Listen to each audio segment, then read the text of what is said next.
O Birheng kaibig-ibig, ina naming nasa langit, liwanagin niya ring isip, nang sa layo'y di malihis. Kaya inang mapagmahal, ako'y iyong patnubayan, nang mawasto sa pagbanghay nitong kakathaing buhay.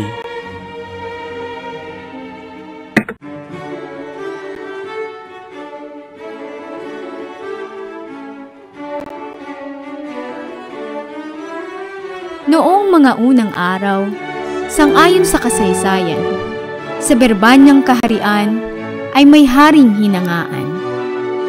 Pangalan ng haring ito ay mabunying Don Fernando. Sa iba mang mga reyno, tinitingnang maginoo. Kabiyak ng puso niya ay si Doña Valeriana. Ganday walang pangalawa, sa bait ay uliran pa. Sila ay may 3 anak, 3 bunga ng pagliyag. Pinatan at magigilas, sa reyno ay siyang lakas. Si Don Pedro ang panganay, may tindig na pagkainam. Gulang nito ay sinundan ni Don Diegong malumanay. Ang pangatlo'y bunso, si Don Juan na ang puso, sutlang kahit na mapugto, ay puso ring may pagsuyo. Ganito ang napagsapit ng haring kaibig-ibig. Nang siya ay managinip, isang gabing naiidlip. Di umano'y si Don Juan, bunso niyang minamahal, ay nililo at pinatay ng 2 tampalasan. Nang patay na'y inihulog sa balong hindi matarong, ang hari sa kanyang tulog, nagising na nalulunod. Dahil dito'y nangayayat, naging parang butot balat, naratay na't nababakas ang dating ng huling oras. Sa kalooban ng Diyos, may nakuhang manggagamot. Ito na nga ang nakatalos sa sakit ng haring bantog. May isang ibong maganda, ang pangalan ay Adarna. Pag narinig mong kumanta, sa sakit ay giginhawa. Kaya mahal na monarka, iyan po ang ipakuhat. Gagaling na walang sala ang sakit mong dinadala. Nang sa haring mapakinggan, ang hatol na kagamutan, kapag dakay inutusan ang anak niyang pakalan. Si Don Pedro'y tumalima sa utos ng haring ama. Iginayak kapag daka, kabayong sasakyan niya. Sa masamang kapalaran, hindi sukat na asahan. Nang sumapit sa ibabaw, kabayo niya'y namatay. Sa masamang kapalaran, ang prinsipey nakatagal. Narating ding mahinusay ang tabor na kabundukan. May namasdang punong kahoy, mga sangay mayamumong, sa nagtubong narorooy, pukod tangi yaong dahon. Natira sa pamamanglaw at inip ng kalooban, yamang walang hinihintay, mamahinga ang mainam. Tila naman isang tuksot, kasawian ni Don Pedro, ang adan ng may engkanto, dumating ng di na inu.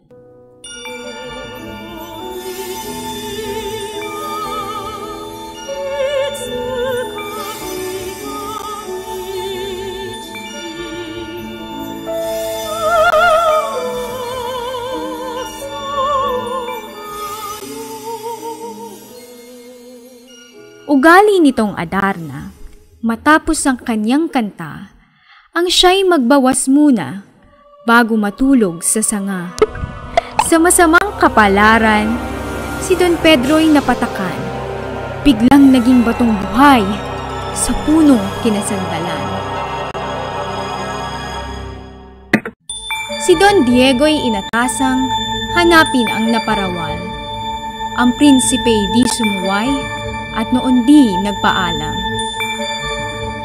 Hindi niya nalalamang siya pala'y nakadatal. Sa tabor na sadyang pakay, tikit ay di ano lamang. Noon niya napagmalas ang puno ng Piedras Platas. Dahot sangay kumikintab, ginto pati mga ugat. Nang ang gabi lumalim na, kalangitan ay maaya. Si Don Diego'y namahinga, sa batong dooy nakita. Sa upoy di natagalan, ang prinsipeng naghihintay. Ibong Adarna'y dumatal mula sa malayong bayan. Sa lambing ng mga awit, ang prinsipeng nakikinig. Mga matay na papikit, nakalimot sa daigdig. Matapos ang pagkukoplas, ang Adarna ay nagbawas. Si Don Diego'ng nasa tapat, inabot ng mga patak. Katulad din ni Don Pedro, siya'y biglang naging bato. Magkatabi at animoy, mga puntod na may multo.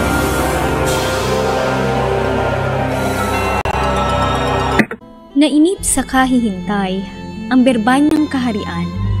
Amay hindi mapalagay, lumubha ang karamdaman. Ama ko'y iyong tulutan, ang bunso mo'y magpaalam. Ako ang hahanap naman ng iyo pong kagamutan.